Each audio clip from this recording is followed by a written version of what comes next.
I didn't have to look that up because I remember the last episode I recorded was the Big 5-0. So yeah, we're about a year into the podcast. I've experimented with a lot of different formats, topics, whatever. Just kind of using it almost again, like a journal entry. I used it to brainstorm for an upcoming book that I want to write. Use it as a bit of therapy. And yeah, it honestly, it's been just really interesting to keep up with it. In my life, I would say the things that I've done for over a year, we're talking Olympic weightlifting, yoga, school, college football, high school football, things like that. I really, when I love something, I definitely go all in. Podcasting, I feel like it's really easy to get lost in a sea of podcasts. It's also really easy to want to be popular, to want to have sponsors and make money doing it. But I don't know if that's my ultimate goal with this. I met a man, Dr. Sharash. I'm blanking on his first name. He came and presented at our school. And two things struck me, and that's kind of what today is going to be about a little bit. Just going to start in with this guy, so just bear with me. He, in the middle of his presentation, name dropped his podcast and mentioned that he didn't have any sponsors and that he just really does it for educational purposes. And some people could say, okay, boomer, grow up, get sponsors or try to become I think people just have different goals sometimes. This podcast so far has absolutely been selfishly for me. And I like that. But in a way, too, I would like to relate it to more people. So if people did like it, or get benefit from it, maybe they could continue to do so. I'm not sure. I'm still doing it for me. But I guess what I'm saying is, if there's a chance it could be popular, it could help someone because it became popular, it's not something I'm actively trying to stop or kind of trying to be like a hipster and say it's not cool to be a popular podcast, because it would be. So I don't think Dr. Sharash is doing anything wrong, just wanting to have a podcast for educational purposes. And I think in a way, the way online learning is, this is could be kind of like an online class with no slides, no video component, which, kind of sucks, I guess. For me, I'm a little bit of a visual learner. But I do like the idea of podcasts for me being in a sauna, or if someone were to do, steady state cardio for a long time, just want something in their ear, someone kind of online as a co-pilot, could be cool, I guess. So who knows how long I'll keep doing this as audio only with no sponsors or whatever it may be. But I think it could be cool to just have a series of, episodes that I can point people to. I already kind of have that in a way. So these little 20-minute snippets, at the end of the day, could be pretty cool, especially you amass, a couple hundred, maybe even up to 1,000 of them. You're doing it for a decade. You just never know what's going to happen. And doing this right now could be kind of a good foundation for when I become a doctor and I maybe want to take it that route of being more educational like Dr. Sharash. So to the meat and potatoes, that was the appetizer. Meat and potatoes of this episode. Dr. Sharash came to Parker University, my school, and he's an expert in the field of HBOT. If you don't know what HBOT is, it's hyperbaric oxygen therapy. So what that is doing is you hop in a little chamber, it's airtight, and then basically they just pump up the pressure inside the chamber, and they can add oxygen therapeutically for people who are really injured and maybe like a burn unit in a hospital, or kind of not medically. If you're like me, you can go to a just a recovery place. There's a lot of them opening up. Mine, again, not sponsored, but shout out Restore. Restore, they do like the IV drips, they do compression boots, some of them do HBOT, but you can go there and get all kinds of kind of recovery therapies. I see a lot of people wearing sunglasses in there the night after drinking, and that's pretty funny, but effective way to rehydrate yourself and be all right. So I bring up all that because he reminded me about HBOT. And again, you can go up to, I think it's like 1 atmosphere of pressure is like what we're walking around at sea level with. So 1.2 atmospheres is what's inside these kind of non-medical chambers. And then some chambers go up to 3 atmospheres, which is like going, I believe, almost like not quite 100 feet below sea level, like 100 feet underwater. Not as far as like the billionaires. I'm not gonna lie, I wanted to ask him so many questions about the little submarine full of billionaires, but I had a test to go take, so I had to run a little bit early. But I just thought that was hilarious. I really wish I could have asked him about that, how many atmospheres they may have encountered when their plans went awry, so to speak. Not that their deaths were funny, but it is an interesting scenario, and oftentimes I think it's natural to respond to tragedy with humor. So I would have, again, loved to ask him questions, see what his thoughts were on that.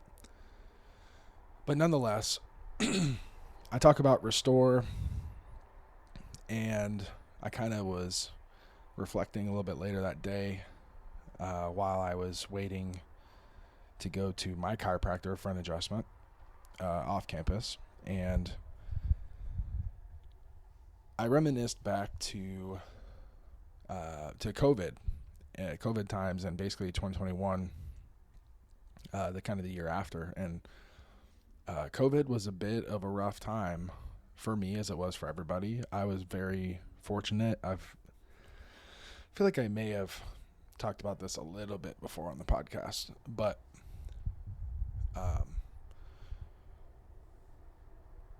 to kind of set the stage, so March 2020, I had my best weightlifting meet ever, and was very proud of myself. Had just gotten a new job, was very proud of myself for that. So life was trending in a very positive direction for me pretty much across the board, and then COVID hit, and I had full access to a gym. To be honest, where I was living in Fort Wayne, Indiana, my partner I was living with at the time was a big, she was a big part of my social circle, so we got to hang out all the time and raise a new puppy. And so socially, I kept in touch with everyone else online, had her in person, and was busy with a puppy. Great new remote job, and could go train weightlifting whenever I wanted. Full access to our gym, pretty much uninhibited. Nobody else was there, so it was just me. And again, it's like probably the most ideal setup for COVID. I mean, for the COVID times. Like, I had everything I needed, financially, on the outside, everything looked pretty good. Like, on paper, I guess, is what I'm trying to say. But what was brewing, or what had been, kind of an issue for me, I'd spent the better part of a decade at that point. Not even a decade. So I graduated, stopped playing football in 2013, So about 2020, I'd been 7 or 8 years. And at that point, I had been diagnosed with ADHD. So I was taking some, new medicine for that, and basically thriving on it, like being able to focus for the first time. And it was non-stimulant variety of that. I think that's around 2020 when I got on that. So again, like another boon to my experience of life. And what I hadn't realized is, how much I was using different just food products, even including coffee and like beverages, and not necessarily drugs and not as much alcohol, but just food as like a mood stabilizer. And then you get into COVID and you get into some pretty stressful scenarios, but then you're locked in with your person who is already a big part of your life, but then becomes basically your whole social circle because you're with nobody else. And the stress of COVID, just the general stress of everyone out there in the world, it absolutely got to me. And because my coping mechanism was food, that didn't go very well. I gained a bunch of weight. I think at my heaviest, I was like 321. And ultimately, like a year after COVID started, I was having, I had relationship problems. I was having problems with the job, that I was at, and different things going on. So I think the natural next step for me was to move. So I believe it was April 2021. I moved to Austin, Texas. So through that, I had that sweet online job. They had an office in Austin.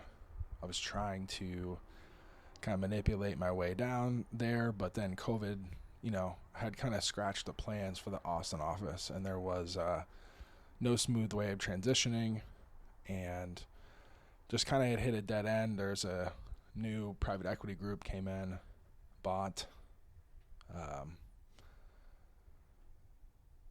significant stake in the company, kind of changed all the rules. A lot of people left in the C-suite and like people I looked up to. So I kind of saw the writing on the wall. Ended up getting a new job in Austin, moving to Austin. For the first time in my life, really had the cash to like move down there and actually do it right and genuinely like take care of myself. Because at that point I had been personal trainer for 5 years out of college roughly, along with working other jobs, and was personal training at full time at one point, making enough to support myself. But making the move to Austin just required more resources than I'd ever had. I was in a better spot than ever to kind of take that on. So I did it. And got a new job in Austin. Making more money than I'd ever been making, and life was very good for quite a while. So it was at that point where I had already started, when I was working at my previous company, it was a health company. I was looking into ways to improve my sleep, improve my heart health, and my autonomic nervous system. And again, this is like where I was flirting with chiropractic. But the whole point of this episode is to describe what happened next. So I moved to Austin, and I'd always been a huge fan of Tim Ferriss. My friend Danny and I, from episode 6, I believe, Danny and I were always into Tim Ferriss, and Tim Ferriss had moved from San Francisco to Austin because of COVID and like the restrictions around it. And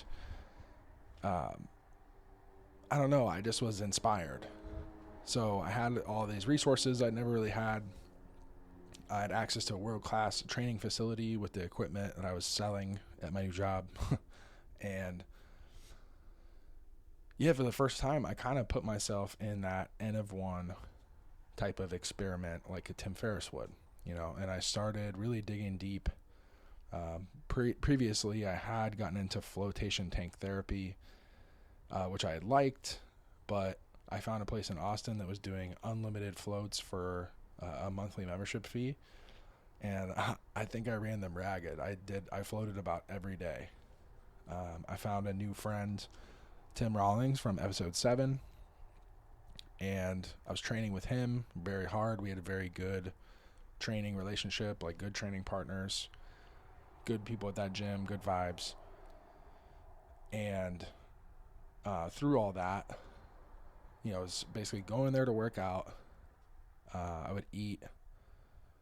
I can't remember if I was eating before or after the floats. I think usually I would eat and then go in the float and just like relaxed to a degree I don't think my nervous system had ever relaxed before. And this only lasted a couple months, but while I was doing that, I was also going to Restore, the place I mentioned earlier, was doing compression therapy and hyperbaric chamber for recovery, and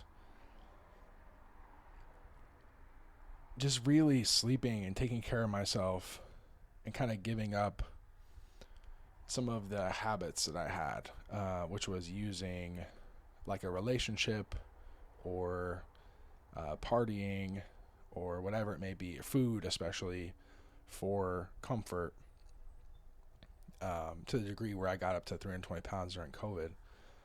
So thankfully, once I was living in Austin and brought my weight down to like 250, 260, even got down as low as 240 at one point for weightlifting meet, which probably wasn't super healthy, but I lost 80 pounds, and generally still to this day, I've kept more than 90% of that weight off, even when I've been back up to like my heaviest. I can't think of a time where I was over, like even close to where I was before. It's just racking my brain to think about that, but not to say that there haven't been like relapses, and there's been times where I haven't had the capital or the resources to continue to float, to continue to do hyperbaric therapy. But I did pick up on yoga while I was in Austin. I mentioned in the last episode as my 3-year anniversary doing yoga. And I say all of this to say that I tried just about everything. There's a lot of different therapies and modalities that can make you relax and make you feel good. And I think sensory deprivation tank is probably the most effective one that I've felt personally.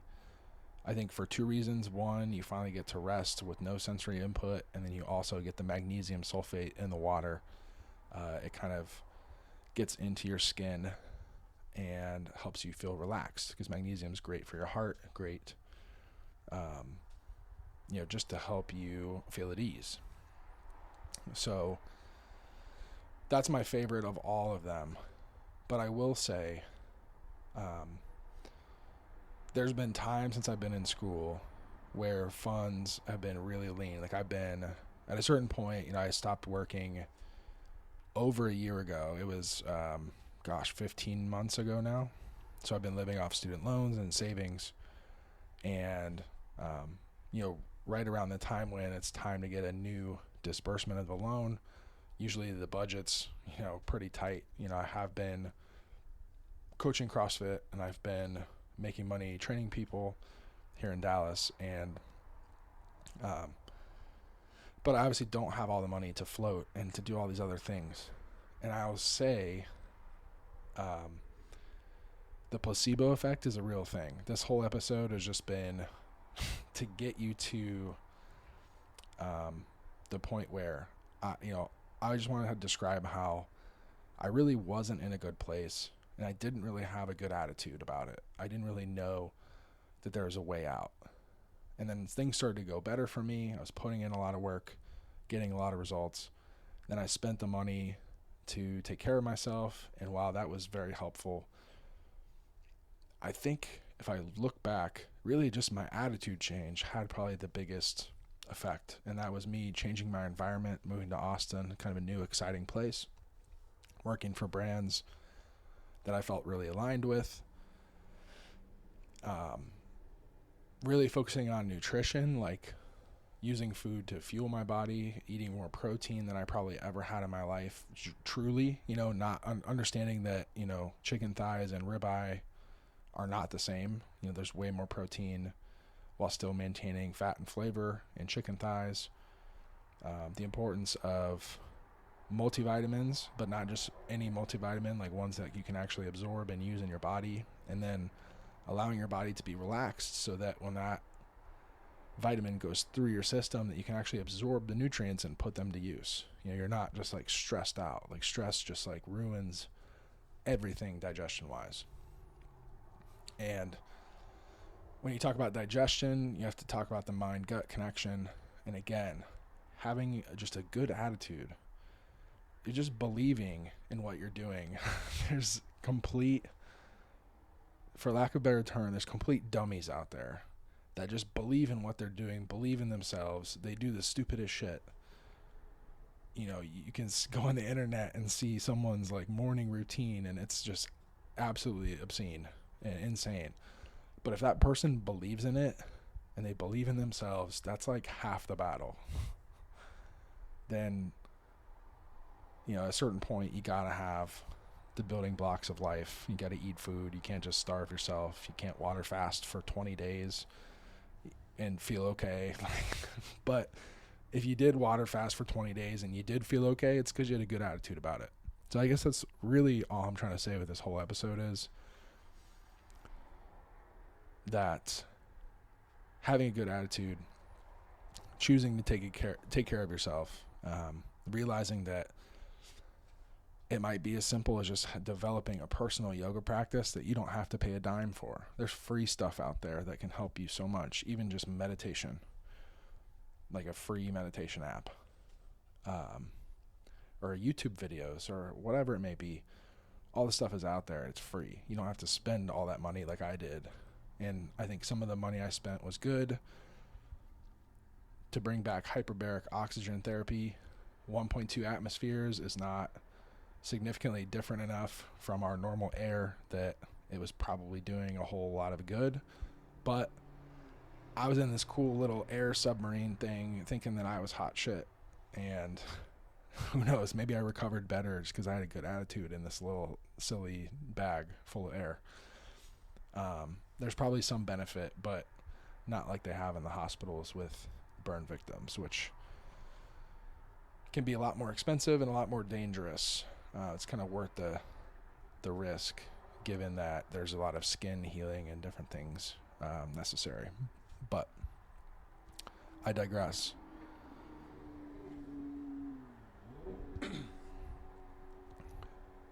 The biggest lesson I learned is don't get so caught up in the details and have a bad attitude about it, so that any of the positive inputs you're putting in